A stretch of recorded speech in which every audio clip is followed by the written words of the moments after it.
Welcome to One Life, the podcast where we embrace the journey of living fully and intentionally in every area of life. My name is Matt Farnham, and while I don't have it all figured out, I'm walking this journey with you, convinced we don't have to choose between a thriving career and thriving relationships, health, and purpose.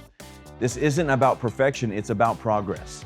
And together we'll explore how to create work-life harmony, reject the lies of comparison, steward our gifts, and embrace the life God desires for all of us.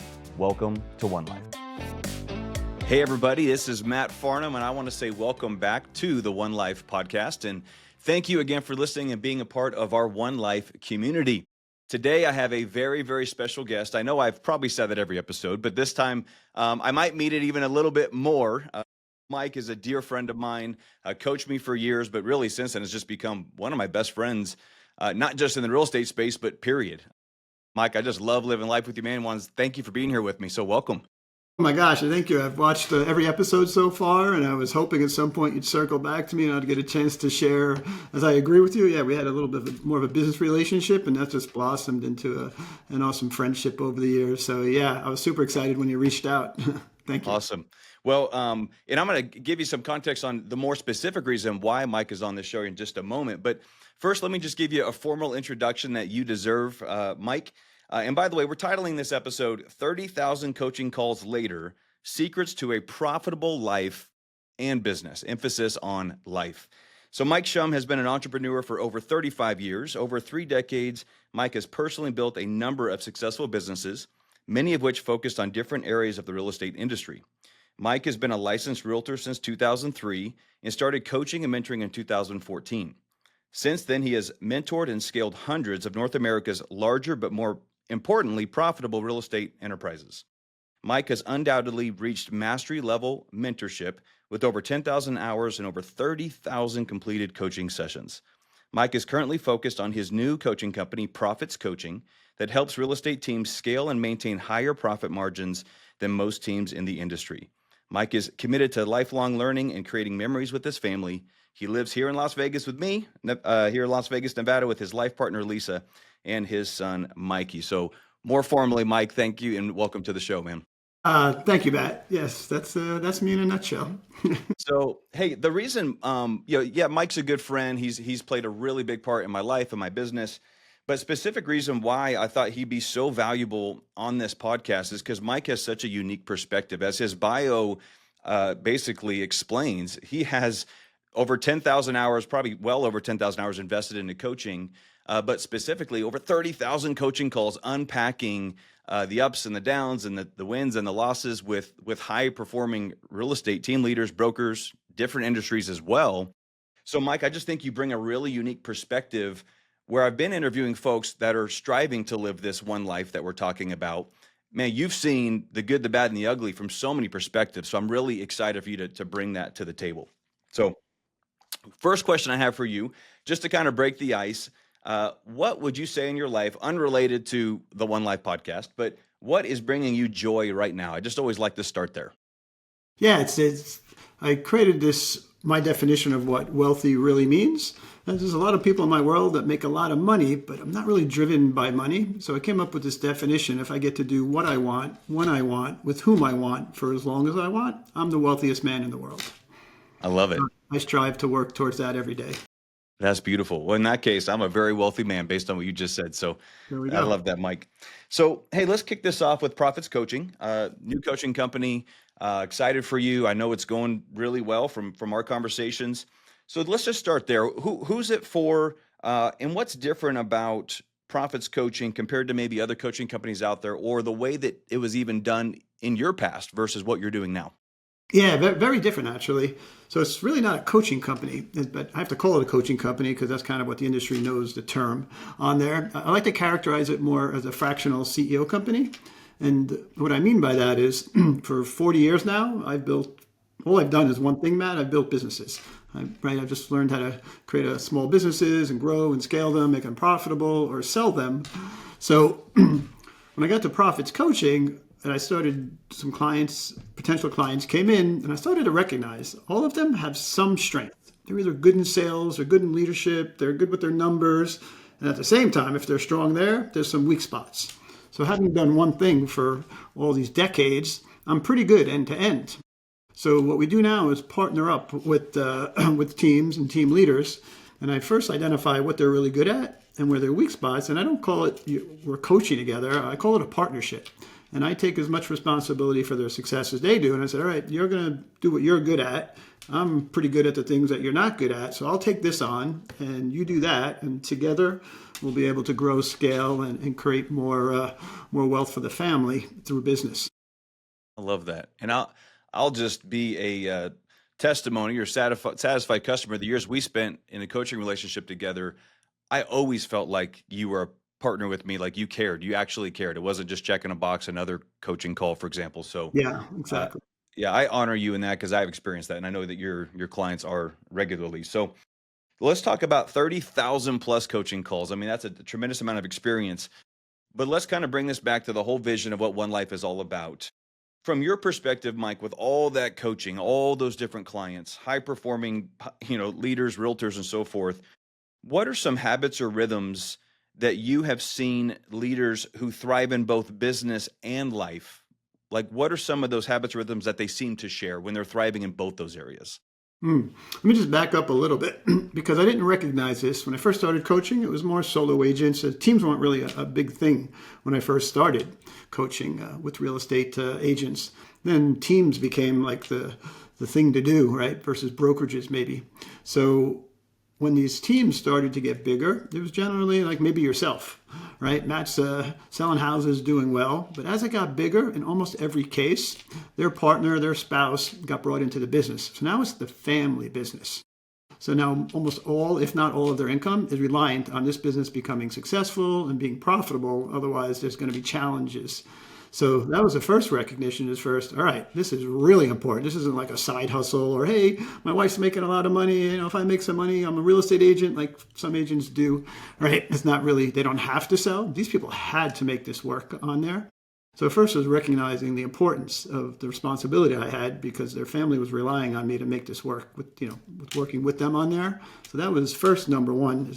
And then the dynamics. So I would say almost joking, not joking, is a lot of times I do marriage counseling, right? Because generally, a lot of relationships like mine and Lisa's, is I'm this high driver, right? And she's just more this SE, amiable, empathetic. So how do these two people work and live together day in and day out with different energy, different dynamics, different values, right? I'm a visionary. I live in the future. Lisa's all about the present and safety and security. So first, yeah, I guess like mediating and managing those relationships is first and foremost so they don't get into arguments or bicker. And literally till today, some clients will call me, the wife will say, hey, he said this and they said that. And sometimes like, no, you're right today. And next week, no, he was right. And as a neutral third party, which they trust my opinions, they take it and problem solved versus them trying to figure this out on their own, for ever how long it might take. That's one of I think the resources that I can bring to the table in these family businesses now. Yeah, that's so good that you touched on that because I say it all the time. In fact, I'm working, as you know, Mike, on a marriage retreat right now. It's a marriage and business retreat for driven realtors and their spouses. But the reason I have this burden that me and my good friend Treasure are hosting this is because as you're listening to this, even if only one of you, let's say you're a real estate agent or an entrepreneur business owner, even if only one of you is in the real day to day, you're still in the business together, like whether you like it or not. And then to Mike's point, oftentimes you really do end up in the business because as you start to grow, you probably do cut that other job and now it's all in, right? So, Yeah. but that naturally brings potential conflict if you're not aligned on the same page. So, great point, Mike. Um, so having that kind of baseline, what are some of the habits or rhythms that you see consistent in those that seem to be kind of crushing it in both life and business? That's a lot of times where I have to step in again. Because now we've got, say, husband and wife in the business working together. You know what's really hard to do? Is take time off, go on a vacation. If the two people running the company primarily, how can they go away and enjoy a vacation and be present for the vacation with themselves and their children so we've got to find out how we can hire help or people that we can trust to keep an eye on the shop because a lot of the people in my schedule, like yourself, achievers, drivers, very successful on there. taking time off, just shutting off and shutting down is, if you're not in that space, you may not know this, extremely hard. Extremely hard just to say, I'm going to walk away and I'm going to be in wherever for a week or so and be present is not happening very often. Yeah. Let me ask you a question. I think a lot of times people automatically gravitate to, oh, the solution is I have to hire somebody. And maybe that is what a lot of people should do. Or maybe it's making the second or third hire in some cases. But how often do you find with your clients that it's not necessarily making another hire? Maybe they just need to perfect a system or build a better operation around something. It doesn't always have to be throwing money at it, right? There could be some tightening of the No, bolts that no, are no. under the hood. Yeah, you nailed it. It could be that solution, right? If you're a growing organization, but labor is expensive, right? And all the other things that go along with hiring and responsibilities with that. So yeah, if you just to take a few weeks off a year, and if you can run the business on your own, I wouldn't recommend that we need to hire someone for those couple of weeks to run it. So you nailed it. I'll share like with businesses in real estate, any business is fairly simple. It's the who's, it's the systems, the who's are running, and then math to make sure that this is all profitable. So you nailed it. In a real estate business, there's approximately, in a team model, 22, 23 systems.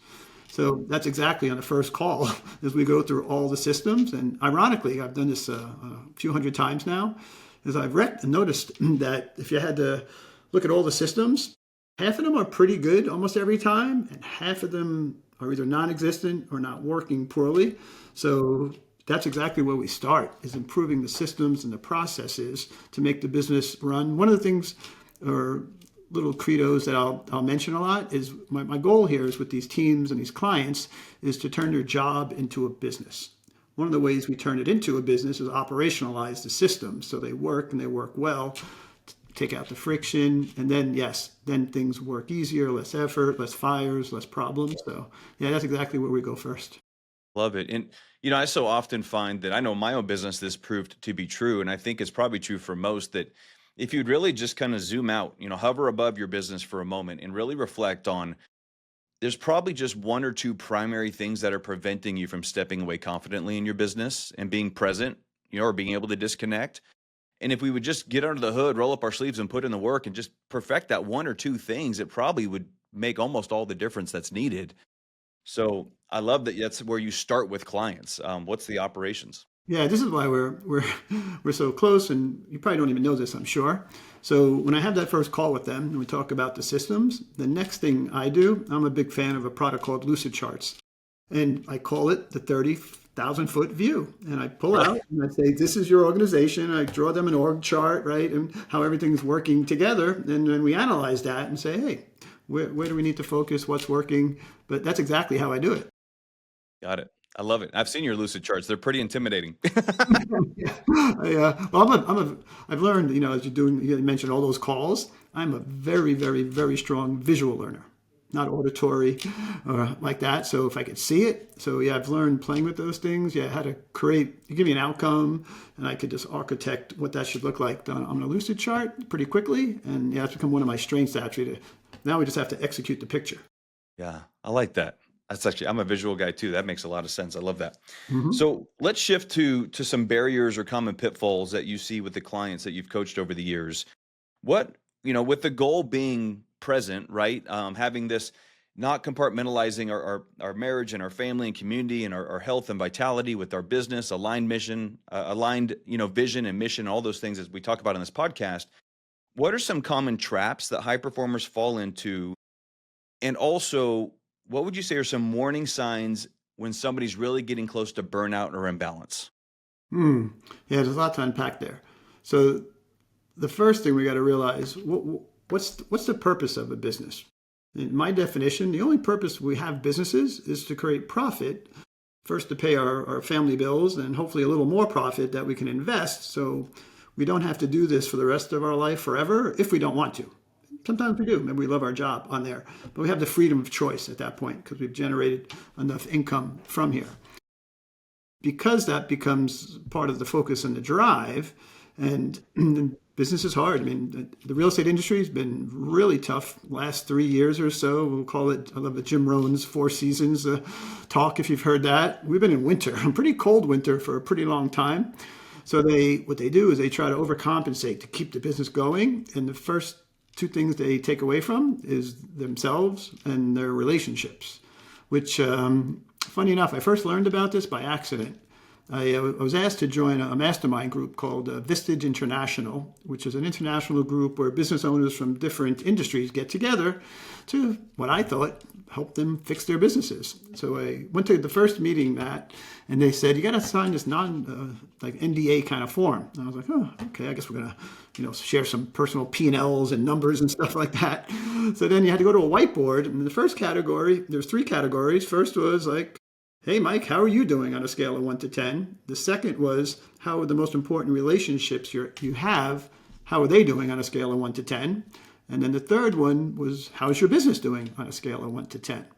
Because what I learned most from that, if either of the first two are not very strong, say an 8, 9, or 10, your business will never be really all that good. So most of those meetings, what I thought would be talking business every day, we're helping people through divorces, addiction problems, or challenges like that.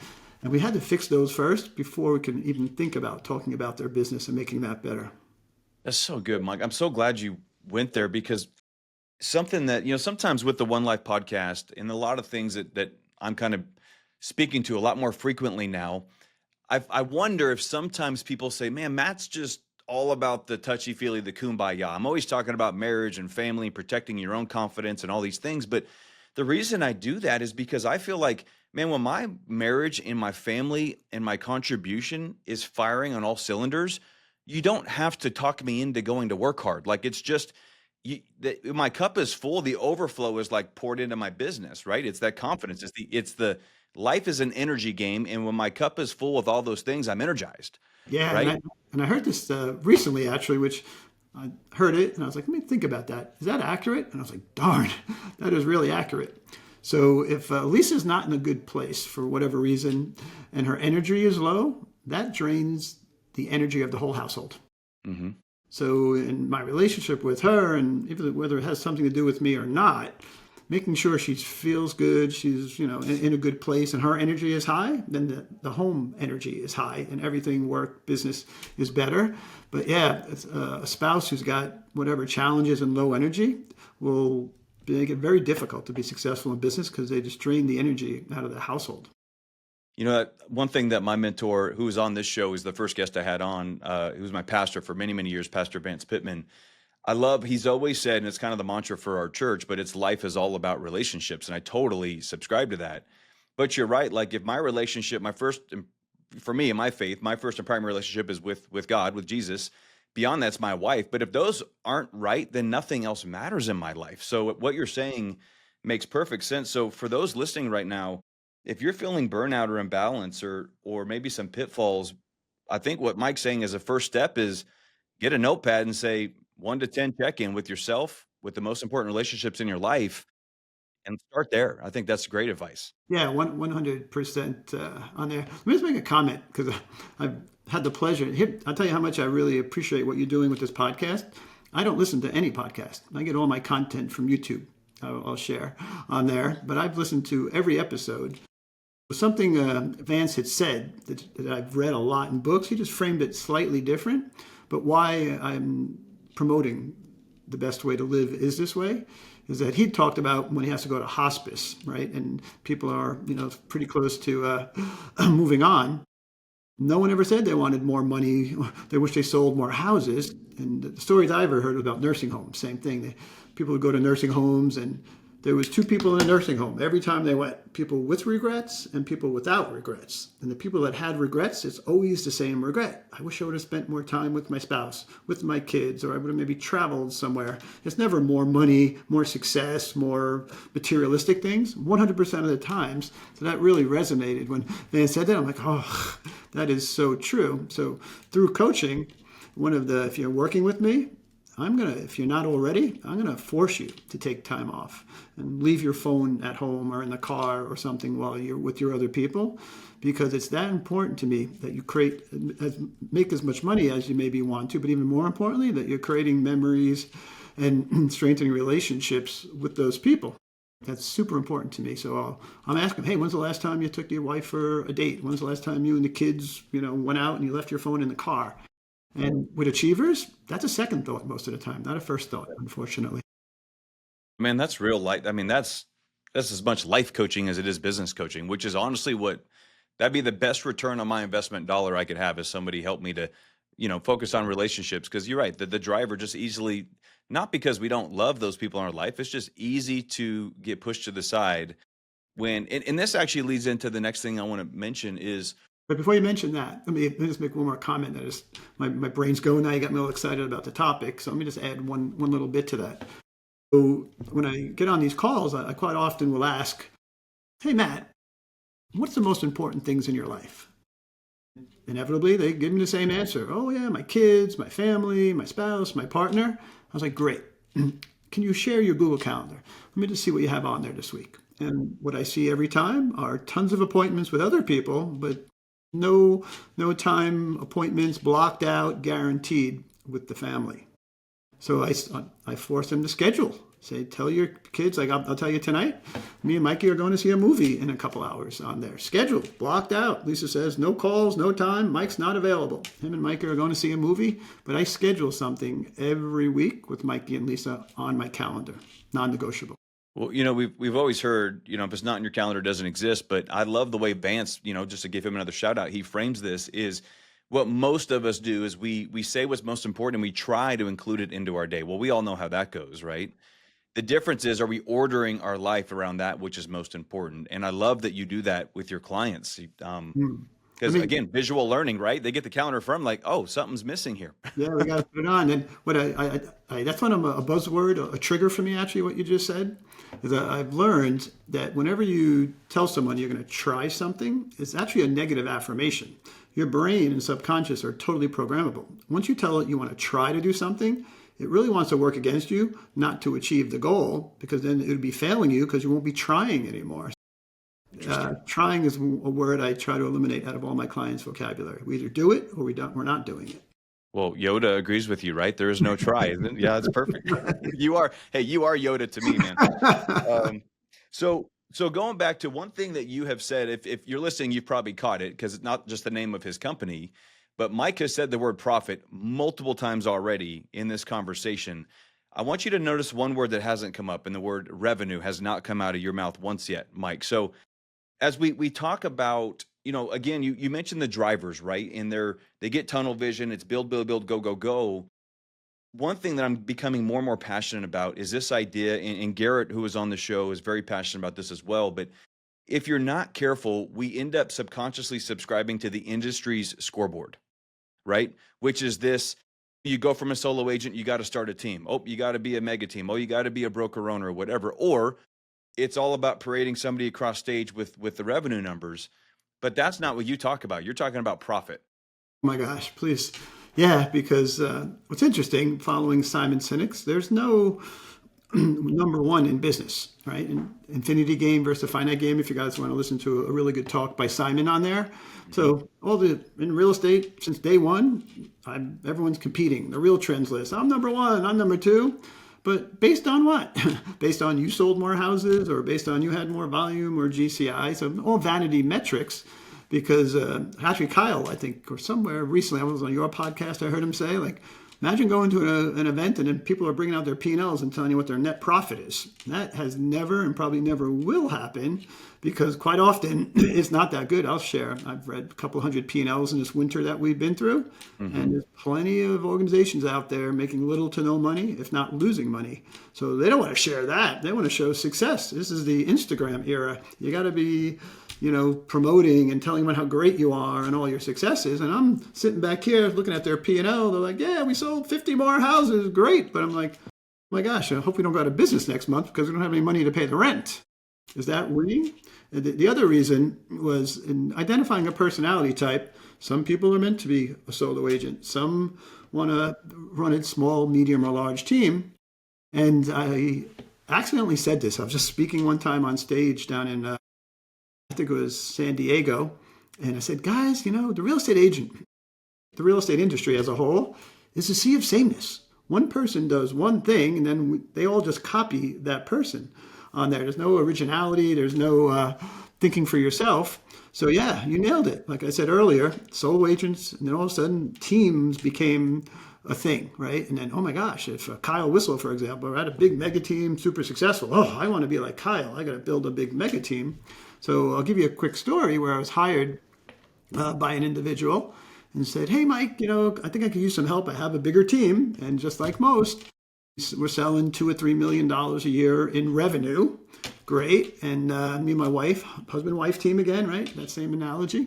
And at the bottom line, who's maybe walking home with like $100,000. So understanding his personality, very high logic based, not relationship based, I was like, would you entertain me? And what if we fired everybody? Get rid of all the agents, right? All the extra overhead. And you think you could put like one deal together a week, just you and your wife? And luckily they had some faith in my hypothesis of this experiment. And the following year, he made $1.1 million. Is a big team a better model? Is that, I don't know, to me, I don't need to, I don't care how many units I sold. It's how many dollars that I put on my kitchen table for my family. That's a lot more impressive to me than a big team with a lot of vanity metrics. Yeah. That's good, Mike. A few things you said I want to kind of lean into there. First of all, I agree with you. Like and I love what Kyle said. You're right. He did say that on the podcast.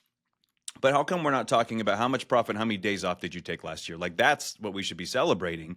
If you could be profitable and have more time with who and what matters most, like, that's the game, right? And you mentioned a really great book. It's The Infinite Game, Simon Sinek. I love that book, and I've read it. But what stands out to me is he talks about, there's no winning or losing, or there's no winners or losers. It's, okay, I'm currently winning in this season, or maybe I'm losing in this season. But you made me think of the book behind you, the blue and yellow. It's 10X is easier than 2X. But Dan Sullivan, I've been through his coaching program for a few years. You and I both are big fans. One of my favorite philosophies that he teaches is that and this kind of aligns so well with One Life, if I'm building a life that's so full of meaning and purpose and impact, and that's aligned through my business, well, now I'm building a life I don't need to retire from. And if I don't need to retire from it, then I can remove the deadlines. If I can remove the deadlines, I can focus on profit to fuel the life that I want, enjoy it along the way.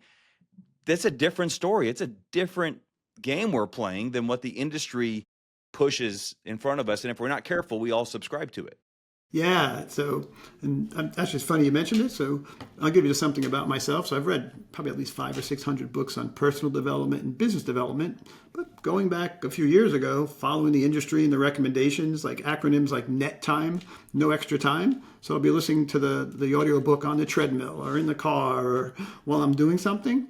So, not all of them, but there's a subset there, probably maybe a dozen books that are the best of the best. 10X, 2X versus 10X, good to great, the gap in the game, right? Some of the ones, who, not how, right? So what I've done now, a little bit older, a little wiser, I'm listening to those books again on 1X with no distractions and being totally present. It's a totally new book. I miss so much of the details of the important messages from Dan Sullivan, say, in those books. So yeah, I'm listening to, re-listening to 10X is better than 2X right now. I'm like, oh yeah, that's right. I missed. So yeah, I'm definitely working to go deeper than wider with these. I don't need more. I just need to execute better on, people who've mastered this art of being successful and having, which I love actually. I've never heard this before. It was on one of your podcasts again. It's like every podcast I'll tell you, I get 1 or 2 nuggets that are just life-changing, is the phrase work-life balance. Work-life balance, right? And no, you're going to have to work more than you probably spend time with your family until maybe you could figure out systems that it could be more of an equal balance. The word is harmony. How can I have harmony at work, harmony with my children, harmony with my wife? And that's the magical word. It's not balance. There's no balance. You got to, in the beginning especially, work more. But creating the harmony is the goal. Right.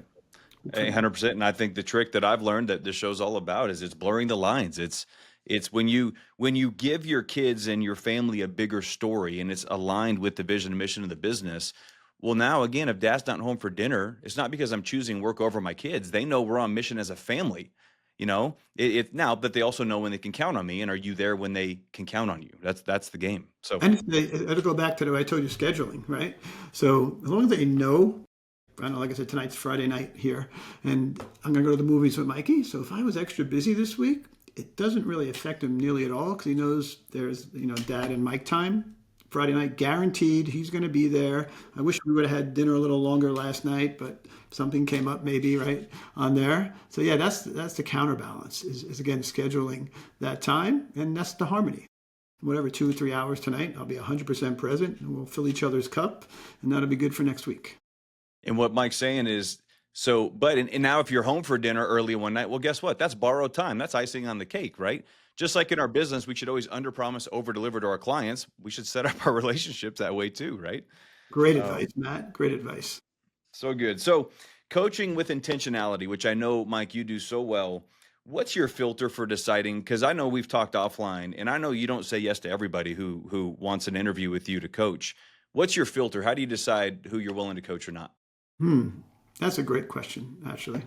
So people I want to coach now are the avatar that we just mentioned. Because when I was coaching years ago, a lot of my schedule was actually more male dominated. I just had a household and they didn't have the responsibilities oftentimes about taking care of the house or the children. It was all just go to work, grind, and make a lot of money. Ironically, I've been working a lot with Spring Benson over the last couple of years, and her following is way different. These are female-led businesses. So now, having spoke on stage, like she had an event called She Inc. There was like 300 women there. She's like, "Hey, you ought to come down and speak." And I'm like, "No, I do not want. I'm not here to crash the party." She's like, "No, it'll be fine, right?" So I agreed to go. So I went down and she put me on stage in front of 300 women. I'm like, oh my gosh, I hope they don't like throw tomatoes at me or something.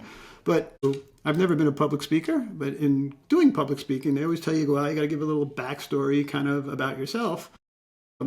I share, like honestly and transparently. In 2003, I started my real estate career. Like a year or two later, I had to get a divorce, and I had to figure out how to build a real estate business and a team as a single father, which was quite challenging, which I didn't know, but that is a challenge a lot of these women have in the audience.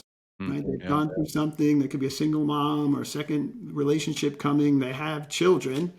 So I don't say I've figured it all out, but I've figured out where I can work from 9 to 3 Monday to Friday and be home at 3 o'clock when Mikey gets off the bus, do homework, and then he liked to play sports with his friends. He wasn't super competitive, but if they were doing football or soccer, so we did football for 3 years, I think soccer for 3 years. He did, I think, every sport actually while he was going to school. But I was there. I got to go to all the meets and all the practices and the homeworks. And this is the one thing, I don't like to brag about anything, but I would say me and Mike are like best friends. He's 26 years old, right? Like he asked me to go to the movies. I was just sitting down and say, "Dad, you want to go to the movies with me?" Like how many 26-year-old kids are like, "Dad, you want to go to the movies with me on Friday night?" So it just tickles me. But I think it's because I was present and put the time in when he was younger. But anyway, so that resonated with the audience. So I think 12 or 15 people like, "Hey, can I talk to you?" Or maybe can I get work with you? So first, that's the avatar I'm looking for. I'm not really as interested in that person who just wants to conquer the world and make them, and that doesn't care about the relationship with the families. I have little interest in working with those. But I'll share. I've recognized the avatar because some people have hired me a few times as a silver bullet. "Oh yeah, Mike's really good. He'll help." And then they call. We have our calls together, and I instruct them what they should do to improve, and they don't follow through or they don't do the work. So then it's like we're not going anywhere. So my success with like yourself, actually, and a few of the other great, amazing humans I got to work with, I made this observation. The reason it works so well was, I've been doing one thing for 40 something years, I think now, so I'm pretty good. but they were also some of the hardest working people I know and some of the smartest people. Like they're EQ smart, not IQ smart, right? They Yeah. understood the balance and harmony of what life needed to be.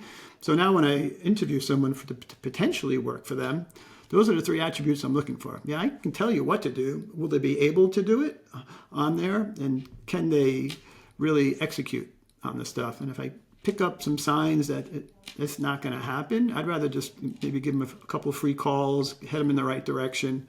And because after you do that many calls, you see patterns much, much sooner on. I can tell in a 30-minute call, like, oh yeah, this could work, or this probably isn't going to work for them. And I'll give you something else, actually, where maybe I'm different than most. I would say in the last year, I've gotten calls from at least 6 people I know in the industry. And they're like, hey, Mike, the team wasn't working out. I burnt it to the ground and I rebuilt it, or I'm going to rebuild it again. And I've advised 6 of them to do something else. Going back to the teachings of, I would say, Dan Sullivan, and also in kind of the hedgehog concept in Good to Great. What are you naturally good at, and what do you actually love to do? They weren't loving the industry anymore. They weren't loving managing a bunch of agents who weren't producing, and they were getting frustrated, and their energy and their psychology would diminish. I was like, is our job, unfortunately, for many, becomes their identity. And this is what I have to do. People know me as Matt, the real estate agent, so I always have to be Matt, the real estate agent. I think that's ridiculous. I've switched industries and jobs so many times. If I'm not loving what I'm doing and the people I'm doing it with, I will pivot very quickly and just kind of think, what do I love now? What would fill my cup every day? I say if you wake up in the morning and you're not super excited and stoked to do what you're going to do today, you probably might need a career change. Or at least the people you're working with change. But something's got to change. Because life is too short. We spend most of our time, I call it in process, working. If you're not, level 8, 9, or 10 every day, it might be time to think about what you're doing. Yeah. I'm so glad you hit on that, because I know somebody's listening right now that needed to hear that.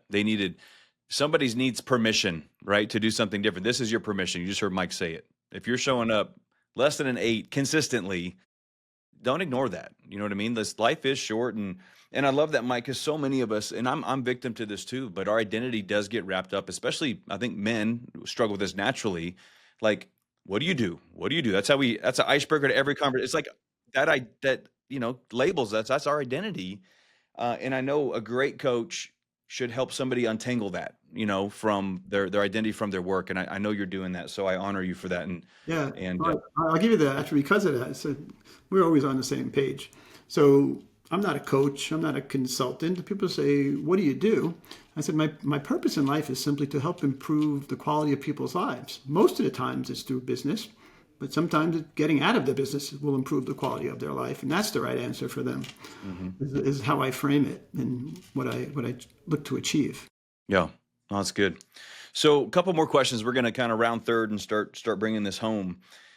One question I have for you is we all know about the ripple effect. We talk about that in so many different contexts, right? The ripple effect if you do something. One thing I'm really thinking about right now, I actually heard Ed Mylett say this in a keynote, but what about the ripple effect if you don't do something? Like, what's the impact we could have had in such a way?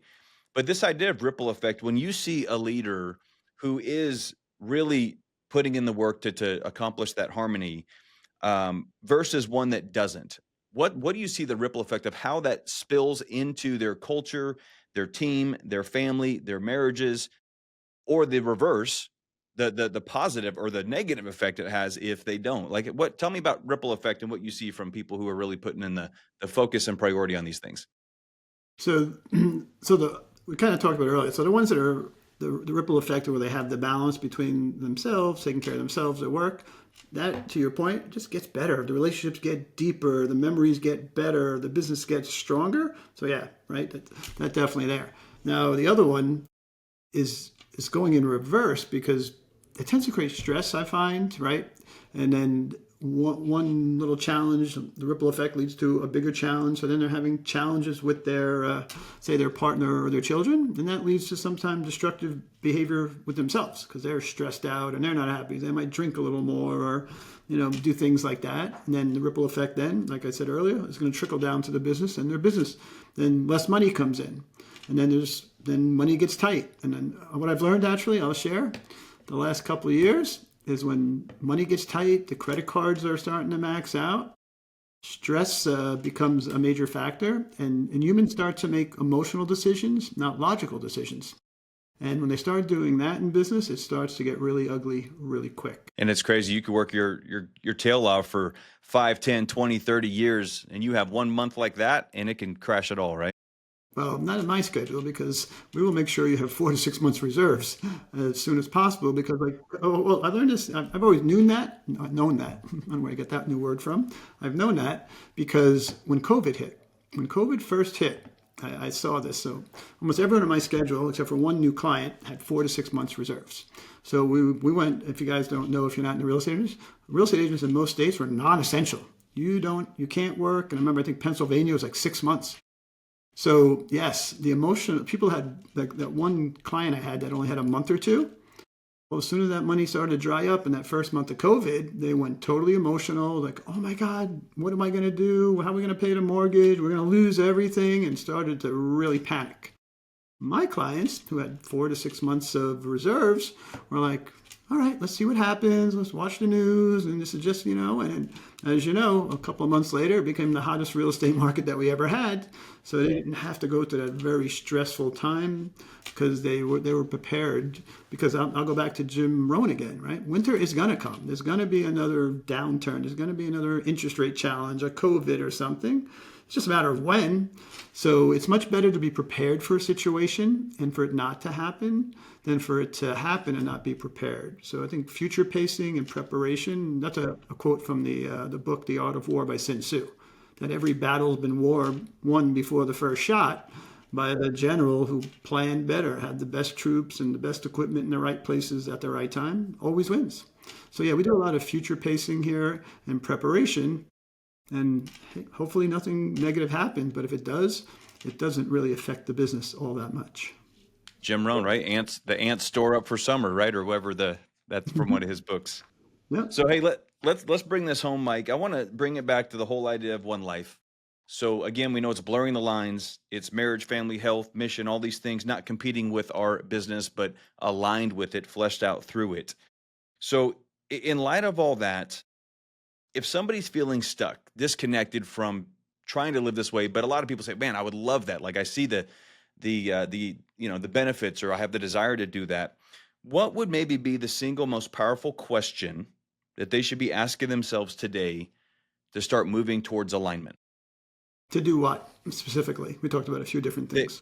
They want to start experiencing this one life in reality, where they're blurring the lines again. Shared vision and alignment with marriage, family, purpose, with the business. If there was maybe one question, because coaches are just known for asking great questions. That's why I'm asking you this. So Yeah. what's maybe a powerful question that they could be asking themselves as they're trying to figure out how to do this if they feel stuck? Yeah. So it's how, again, the first discovery call, I ask them those questions on a scale of 1 to 10, just like I learned in Vistage. How are you, your mindset, your health? How's the relationships? And I won't talk about business with them. So what I have them do then is start going back. This all ties together. It's not that complicated. I reverse engineer their schedule. All right, great. If your relationships aren't good, or if you're not taking care of yourself, we schedule those things on the Google Calendar first. And then once I can help improve the relationships, their health, their energy, mindset, whatever the challenge may be to get them up to an 8, 9, or 10, then we go to business, and it's easy. So I'd say I'm a big fan of reverse engineering situations like that, and then solving the biggest challenge and working our way down. And a lot of times it's not the business is the biggest challenge on there, especially in this environment that we've had. It's been tough, so it's created a lot of stress and challenges within the family. Because when the money gets tight, I notice it can really affect how people's emotions, and it creates uncertainty. And uncertainty is the top 3 emotions you receive with uncertainty is stress, fear, and anxiety. How do you think you'd operate and feel if you or your spouse were dealing with stress, fear, and anxiety on a daily basis? So, another thing that I work for is to identify that, and then if there is some of that, is to create as much certainty in their life in different ways and eliminate some of the uncertainty, which helps them to refocus, and then we could then move the business forward again. That's so good, Mike. And I just thought of something as you were talking. So many entrepreneurs naturally go to the business because it's got to be something. Oh, I could fix this. I can make this be more efficient, faster, smoother, whatever. But the problem is if we are even mindful to go to put the work or the focus on the relationships, I think somebody needs to hear this. As an entrepreneur, we're all about efficiency, right? A great coach is all about improving efficiencies. It's going to improve profitability, speed, impact, right? How do we make it better, faster, smoother, stronger, all those things? Hear me say, anybody listening to this right now, we cannot treat relationships in our life as we do our business. Relationships are not efficient. We cannot make them faster, better, smoother, like all those types of things. Relationships take time. They take investment. They take presence, right? So if you're trying to treat your relationships like you run your business, that might be part of the problem. Yeah, that's probably not going to work out too well for you. Good advice, Matt. So I got a final question for you in a moment, but first of all, I just want to say if somebody wants to know, we're going to have show notes, of course, in the website for the podcast. We'll have all your information on there, Mike, so people can find you. But what's the real quick and easy way if somebody wants to connect with you? What's your go-to? Well, just Instagram. This is my name right here with an underscore, because this is a quick little funny story. So my handle was my name. And then had a public account years ago, and then someone hacked my account and then started messaging all my friends. And then it was like a casual conversation. Hey, Matt, it's Mike. How you doing? And another question or two was, hey, I'm really tight. Could you send me some money? And I guess the hacker wasn't that smart because my son has the same exact name. He DM'd my son. I get a call from my son. Dad, what are you doing? This is ridiculous. Why are you asking me for money? I'm like, what are you talking about? So then I realized he was reaching out, so I felt so bad. So I just canceled the account, right? And then unknowingly, my son, who's not a big social media, but at the time he had created an Instagram account and took the name. So he's Mike Schumm. I'm Mike Schumm. I got second fiddle to him. So if somebody gets it wrong, then Mikey will tell him to get in touch with you. Which does happen, yes. That's funny. So, hey, we're going to wrap this up. But Mike, my last request of you is for our listeners, for our One Life community, and we know that this stuff is evergreen, right? Somebody might listen to this 5 years from now and have a chance to be encouraged. What would be amazing, just maybe a closing statement or encouragement that you could give our audience, Mike, when it comes to this idea of redefining success, kind of with a whole, spirit of what this One Life is all about. You've shared so much about how your coaching approach is so different. But maybe a closing encouragement about redefining success for our audience. Well, I don't know if you or I could do that for them. I think you've first, as a family, as a unit, you've got to define what does success look like for that family on there. And then once you identify what that means, is you make that the North Star and how you do it. So one way actually in this tough environment, I've coached that really helps a lot. The technique is called level shift. So if you're thinking about the real estate market over the last couple of years, you're probably not feeling that good if you had to be in it, whether working or buying or selling. So the level shift says, let's not talk about that. Let's talk about outcomes. What are some of the things we're striving to work towards, right? Stronger marriages, maybe a trip with the family or stuff like that. And when you focus on outcome, you feel really good. It's always positive on there. When you focus on process, it becomes very stressful. For anyone in sales, actually, this is a great technique. If you have a client or a customer and they generally start to get nervous about the process because that's uncertainty. They're not sure how it's going to go. Like say you take a seller, for example, or a buyer, like how long does this take? What is my house going to sell for? What if the home inspection doesn't come in right? What if the appraisal is short? This is what they're thinking. So when I see them getting into that emotional state, Matt, what's life going to be like when you get into that new place that's, bigger than where you are? What's the quality of life you and your family are going to be able to enjoy? When you start to think about the outcome, you get positive and excited. When you think about process and all you have to go to get to the outcome, you get stressed. So I would create the outcomes for what you want for your family, and then share it. Like again, I'll tell you, me, Mikey, and Lisa, we have a lot of really compelling outcomes coming up. And so we're at the dinner table. We're not talking about all the things we need to do. We're like, oh my gosh, what are we going to do when we go here? What are we going to eat when we go there? The dinner table is exciting at my house. We have all these compelling outcomes to look forward to. And I could tell you I had a tough day. Oh, Mikey, I had 10 coaching calls today. It was so hard. Oh my God, this job, I don't know if I could do it. No, we never talk like that at my dinner table. We live with positivity, and we live in the future of how amazing our lives are going to be. And when you paint the picture of what your life's going to be, and you affirm it every day, and you have vision boards and affirmations, I'll tell you folks, it all comes true. It's amazing. I've done this for decades. So people always ask me, hey, how you feeling, Mike? I'm like, I'm great. Like, because I choose to focus on all of these things every day. And my future looks really exciting. I can't wait to get there. That's inspiring. I love it. And I love the simplicity of what you said. You said we have to do it for ourselves, but redefining success, that is the answer. What is success for you? Because the problem is most of us have let that been prescribed for us. Right? That's almost like the industry's scorecard, like we talked about. So what's success look like for you? We'll put a bow on it right there with Mike Schumm. So Mike, man, I am honored and grateful that you've spent some time with me on this podcast, and I get to share you with my world, man. Yeah, no, thank you for letting me share with the world, because this mission is just as important to me as I know it is you. And if I could just help affect one person in a positive way, this hour or so was 10 times worth the anything else I could have been doing at this time. Well, I have no doubt in my mind you have done that and way, way more. So thanks again, Mike. So, hey, to our audience, if you'd like a copy of the show notes or want to connect with Mike, we'll have all his information there. So go to theonelifepodcast.com, theonelifepodcast.com. And of course, just want to say again, we're grateful for you for listening. If this episode encouraged you, resonated with you, please take the time to share it with somebody who you believe it could really encourage or inspire that needs to hear it. And just my selfish request is please rate, review, share the podcast. I want to grow this community. I want to get the word out so we can help more entrepreneurs improve their life. So thanks again for listening, and we'll see you next time. So long, everyone. I hope this episode encouraged you today. Thank you for subscribing, sharing, and rating the podcast. It truly means the world to me. And be sure to visit theonelifepodcast.com to join our community. That's where you'll find updates on virtual meetups, special events, and more. And remember, God created you on purpose for a purpose. You don't have to choose between a life of significance and a thriving business. You were made for both. This is One Life.